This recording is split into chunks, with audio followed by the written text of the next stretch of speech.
মধ্য ফেব্রুয়ারিতে নির্বাচন হলে হাতে সময় সর্বোচ্চ ৪ মাস। এই সময়ের মধ্যে দলগুলো চ্যালেঞ্জ জিতে আসার মতো প্রার্থী নির্বাচন। ইতোমধ্যে কারা পেলেন বিএনপির সবুজ সংকেত, এমন আলাপে সরগরম রাজনীতির মাঠ। মনোনয়ন প্রত্যাশীরাও সর্বোচ্চ চেষ্টায় ব্যস্ত জনসমর্থন ও গণমাধ্যমের দৃষ্টি নিজের পক্ষে নিতে। প্রথমবারের মতো নির্বাচনে অংশ নেবেন এমন প্রার্থীদের চাওয়া পেশি শক্তি নয়, মেধাশক্তির ভিত্তিতে হোক আগামীর নেতৃত্ব নির্বাচন। সুসম্পর্ক জনগণের সাথে যেটা কানেক্টিভিটি থাকা দরকার, যে সংযোগ থাকা দরকার, সেটা আমার আছে। সাধারণ জনগণের সাথে এখানে বেড়ে উঠেছি। আমার বাল্যকাল, শৈশব, আমার কিশোর জীবন, আমার রাজনৈতিক জীবন সবই এই নির্বাচনী এলাকায়। দল যেই ডাইরেকশনগুলো দিয়েছে, মানুষের পাশে থাকা, মানুষের দুঃখ দুর্দশার কথা শোনা এবং সেই দুঃখ দুর্দশা লাঘবে দলের পক্ষ থেকে সকলকে ঐক্যবদ্ধ করে কাজ করে যাওয়া। সৃজনশীল এবং মননশীল একটা পলিটিক্স হতে হবে, যে পলিটিক্সটা হবে বুদ্ধিভিত্তিক, মেধাভিত্তিক একটা পলিটিক্স হতে হবে।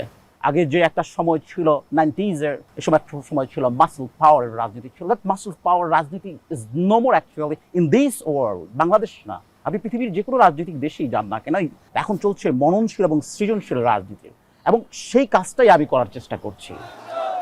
এদিকে পরীক্ষিতদের দাবি দলের ভাবমূর্তি ক্ষুণ্ণ হয় এবং জনসম্পৃক্ততা নেই এমন প্রার্থীকে যেন মনোনয়ন না দেয়া হয়। শুধু নির্বাচন আসলেই নেতারা কর্মীদের সাথে যোগাযোগ করবে এমন নেতাদেরকে ওই সমস্ত এলাকায় তাদেরকে নমিনেশন দেওয়া ঠিক হবে না। তাই আমি মনে করি যে আমাদের দলের ভারপ্রাপ্ত চেয়ারম্যান যে বক্তব্য দিয়েছেন, যে যাদের সাথে দলের সম্পৃক্ততা আছে, কর্মীদের সাথে দলের ত্যাগ আছে, আন্দোলন সংগ্রামে যাদের গুরুত্ব আছে, তাদেরকে উনি আগামী দিনে মনোনীত করবেন, এটা আমরাও চাই। সবুজ সংকেত না নীল সংকেত কি সেটা কোনো বিষয় না।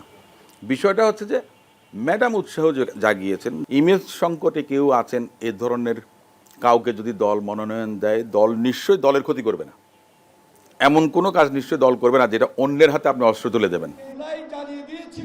আর অনেক আসনে বিএনপির একাধিক মনোনয়ন প্রত্যাশী থাকায় দলীয় শৃঙ্খলায় যেমন নেতিবাচক প্রভাব পড়েছে, তেমনি এইসব সমস্যার সমাধানেও কোনো পদক্ষেপ দেখা যায়নি। এরই মধ্যে চলতি মাসে 200 আসনে একক প্রার্থী চূড়ান্ত করবে বিএনপি। সেই জন্য আমরা একক প্রার্থীর সিলেকশনের কাজটা এগিয়ে নিয়ে যাচ্ছি এবং খুব শিগগিরই তাদেরকে গ্রিন সিগন্যাল দেওয়া হবে, যাতে তাদের রেসপন্সিবিলিটি থাকে সব রকমের সমস্ত সমস্যা মোকাবেলার জন্য বা সমাধানের জন্য।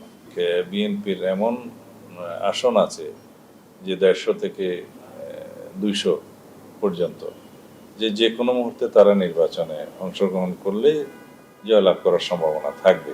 বিএনপির এই শীর্ষ নেতা বলছেন, এবার সরাসরি 5% নারী প্রার্থীকে মনোনয়ন দেয়া হবে। সে সাথে প্রার্থী হিসেবে তরুণরাও গুরুত্ব পাবে।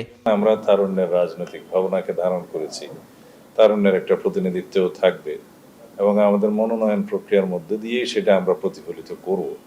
আর নারী আসনের ক্ষেত্রে আমরা নিজেরাই আমাদের দলের প্রস্তাব ঐকমত্য কমিশনে দিয়েছি যে এখনই 5% সরাসরি নির্বাচনের জন্য আমরা মনোনয়ন দেব। যদিও সমমনা দলগুলোর জন্য বিএনপি কত আসন ছাড়বে এবং দলের ভারপ্রাপ্ত চেয়ারম্যান তারেক রহমান কোন আসনে নির্বাচন করবেন, সেটির জন্য অপেক্ষা করতে হবে তফসিল ঘোষণার আগ পর্যন্ত। সিফাত শাহরিয়ার, এখন, ঢাকা।